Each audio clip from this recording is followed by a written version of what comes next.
Thank you. So, Monica Malamud here, Professor of Spanish at Cañada College, representing AFT 1493, a faculty union, as president and member of the negotiations team. It was very interesting to watch the board candidates' interviews during your special board meeting of February 8th, where Mr. Wayne Lee was eventually appointed. So congratulations on your appointment and welcome to our district, Mr. Lee. Seeing that one of the questions that you asked of board candidates was related to experience with collective bargaining, I would really like to urge this board to take a more active role in making sure there is progress in negotiations and that you direct the district's negotiating team accordingly. And that when you review the budget, another one of the board priorities, I assume, judging by the interview questions, that you consider the personnel costs. Which of the employee groups drive up this cost and which employees groups you're leaving behind? I would like to comment on 3 points from the budget presentation to the board during the retreat earlier this month. 1, the increase in FTEs in the last 4 years for CSEA and full-time faculty was 2.7% and 2.8% respectively. And I'll note that part-time faculty were actually excluded from this report. In contrast, the increase in FTEs in our district for administrators and non-represented employees was much higher. And for managers, it was a whopping 34.5%. So low single-digit increases for CSEA and AFT and double-digit increases in management and administration. Number 2, well, it was noted that a focus on the state budget was continuing investment in the expansion of healthcare. What was omitted specifically is that the state budget includes over $200 million for part-time faculty healthcare, specifically for community colleges.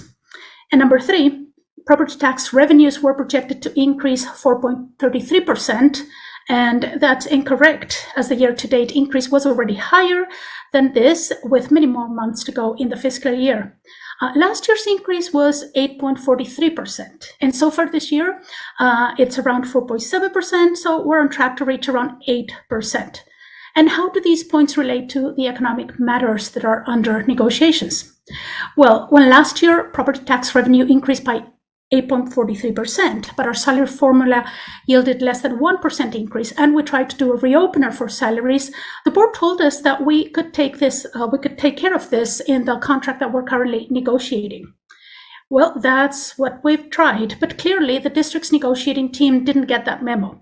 So far, they've offered faculty below inflation raises and only 0.5% to close the parity gap between part-timers and full-timers. Now, can the district afford part-time parity? It all depends on your priorities. Could this district function with just a handful fewer managers and administrators? That's the employee groups that have grown dramatically in recent years. Or could you instead properly value the work of hundreds of our part-time instructors? That's a question. Finally, regarding healthcare for part-time faculty, our district has the opportunity to offer the same healthcare coverage that full-time faculty have and to be reimbursed for up to 100% of the cost. Our statewide union worked to pass AB 190 so that the state would fund healthcare for our part-time faculty, not from our own district budget, like SB 893, for example. Districts up and down the state are or have already finished negotiating healthcare agreements for part-time faculty, but every month we delay this is one more month that part-time faculty spend their own money to pay for healthcare, or worse still, they go without. So, dear trustees, we know that you play a key role in our district, and so do our part-time faculty. Yet you have access to district-provided healthcare, and our part-time faculty do not. Why don't you direct the district's negotiating team to agree to provide our deserving part-time faculty the same healthcare benefit that you receive? Thank you.